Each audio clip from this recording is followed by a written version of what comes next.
Okay, talagang pagod na pagod po ako since yesterday.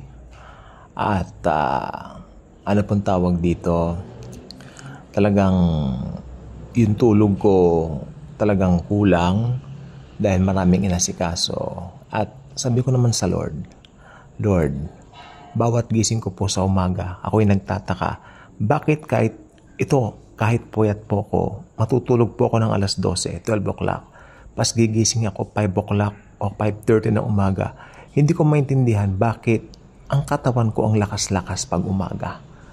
Marami ako nakakausap tao pag kulang ang tulog nila, mahihina po sila. The secret? Well, ang sikreto, si Jesus. Yun po, talagang pag nakay Jesus ka, lahat po talaga, all things work together for good. Nagtataka po talaga ako, although maraming stress, maraming sa buhay natin na hinaharap, gineget through niya in a sense na alam mo nandiyan siya para sa'yo. Okay? So I would like to share something.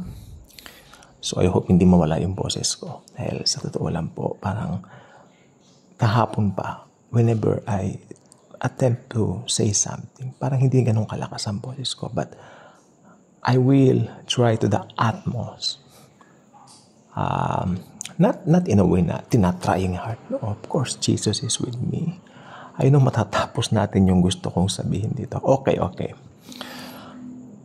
Si Jesus Christ ang righteousness natin. Ito po yung sinasabi ko doon sa kausap ko, I think 3 days ago. Meron po siyang post sa kanyang social media na ipinagmamalaki niya na sabi niya, pinipilit kong maging banal. Ito po yung laman ng kanyang post. Pinipilit kong maging banal, pero yung mga kasamahan ko sa simbahan, sabi niya, doon sa church nila, kung ano man yung organization yun. I know the organization, but siyempre hindi ko na babanggitin. No? Pinipilit kong maging banal, pero yung mga kasamahan ko doon sa simbahan namin, pinopost ako, pero hindi ako pinapangalanan. Na parang sinisiraan ako. Ito pong sabi niya. Pero kahit anong gawin ko, yan, na maging banal, sabi niya gano'n, masama pa rin ako sa kanila. Ang ginawa ko, hindi na ako nakapagpigil, ako ay nag-PM sa kanya. Sabi ko, Auntie, tita, ako, ang kabanalan po kasi natin, ibinihis sa atin. Hindi po ito yung tipong ginawa natin, kaya tinawag tayong banal. Ito po ay inimpart sa atin, di ba? Grinant sa atin, ibinihis nga sa atin. Righteousness is something na hindi mo gagawin. At I remember one time, ito po kasi yung church na sabi ko na, pumasok kami doon, we were invited. Alauna, hindi pa nagpapakain. Kasi kailangan pa silang umiyak bago umalis sa premise ng church nila. Tawa kami ng tawa ng mga kasama kong in-invite because alam namin, hindi ganun ang Christianity. Christianity is simply Jesus living in us.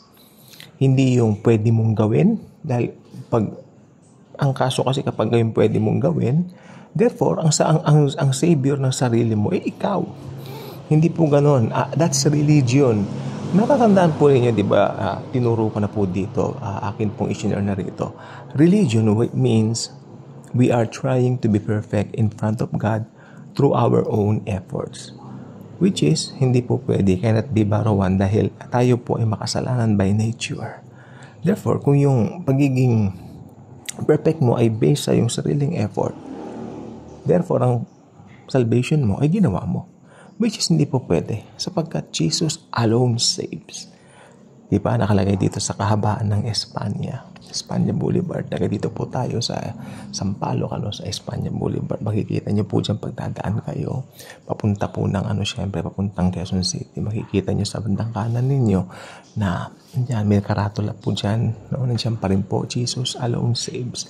Sapagkat, sana, kasi kung hindi, di sana nakalagay, myself is my Savior. Nakalagay sana. Hindi. Jesus alone saves. Without Him, we are nothing. Kaya lahat po ng Kristiyano ay iisa kay Kristo.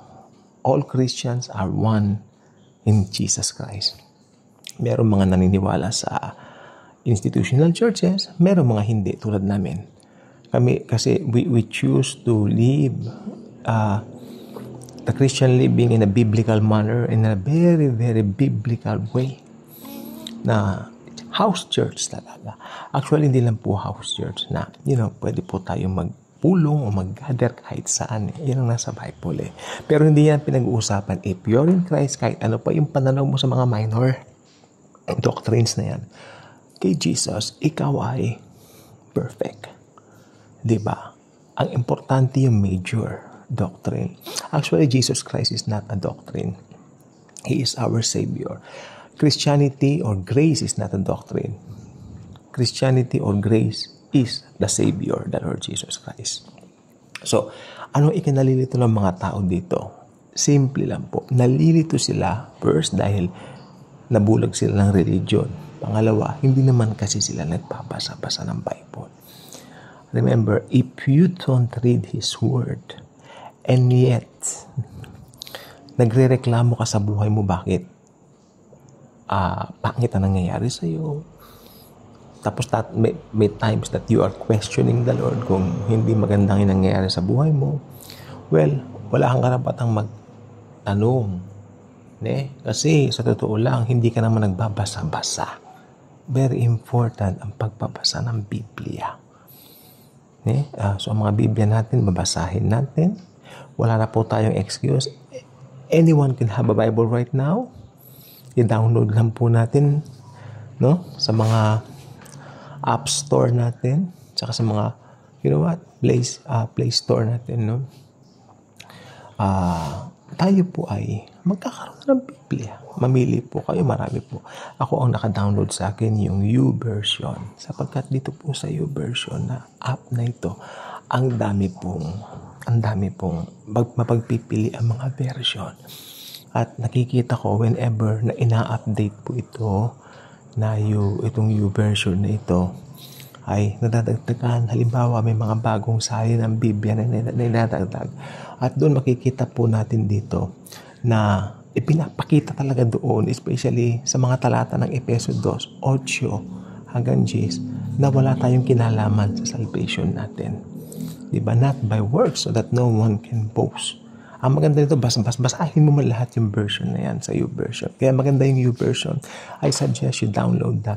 Kung hindi po ako nagkakamali, ito po ay nasa Play Store. Hindi ko lang po alam kung meron po sa App Store ng Apple, Try nyo rin po. Kasi tinignan ko yung sa Apple ko, wala, parang hindi ko yung nakita roon yung YouVersion. I'm trying really to look at it also there. But nakita ko po itong sa akin sa Play Store, sa Android, So, yeah, I suggest you hindi mo na kailangan mag-download ng napakaraming Bible app. Kaya yung memory ng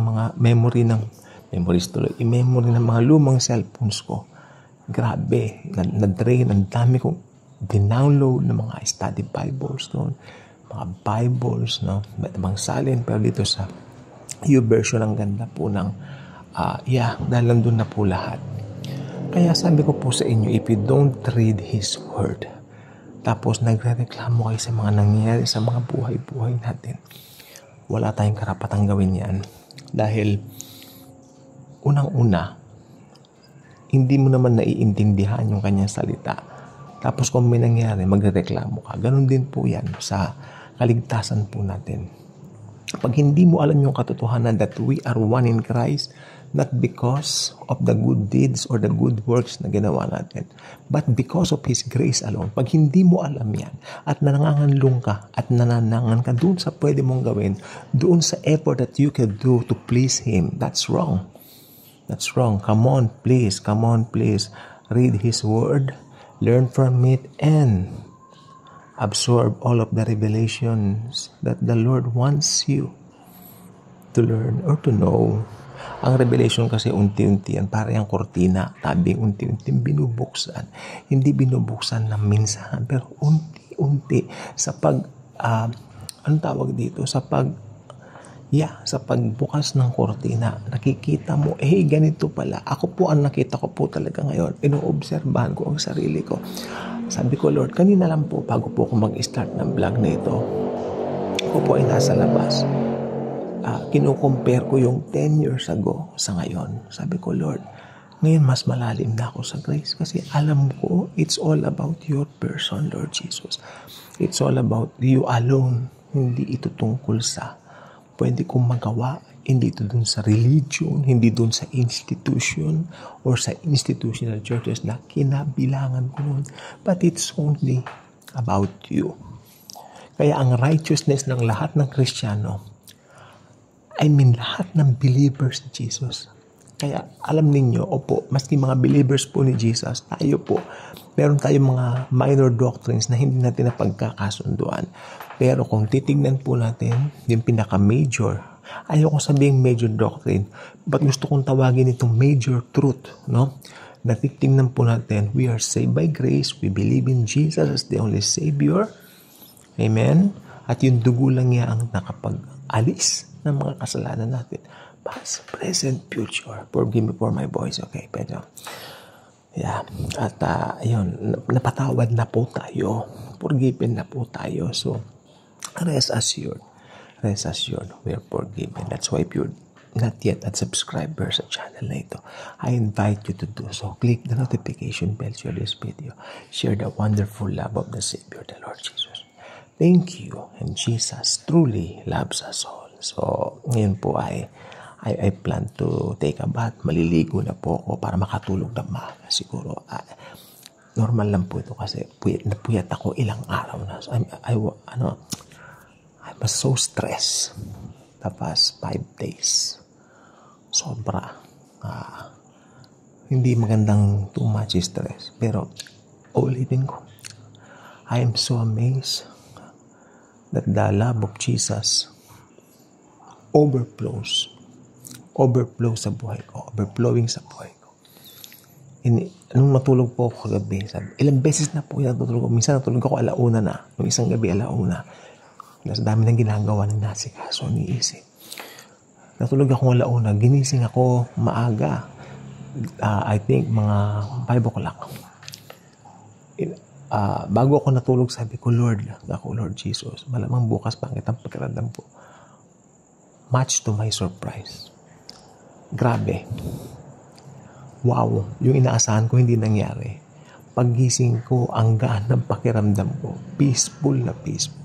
Kaya sabi ko, ang grace po ni Jesus sobra. So, pasalamatan natin siya lagi sa bawat araw because He truly loves us. Thank you, and Jesus truly loves us all.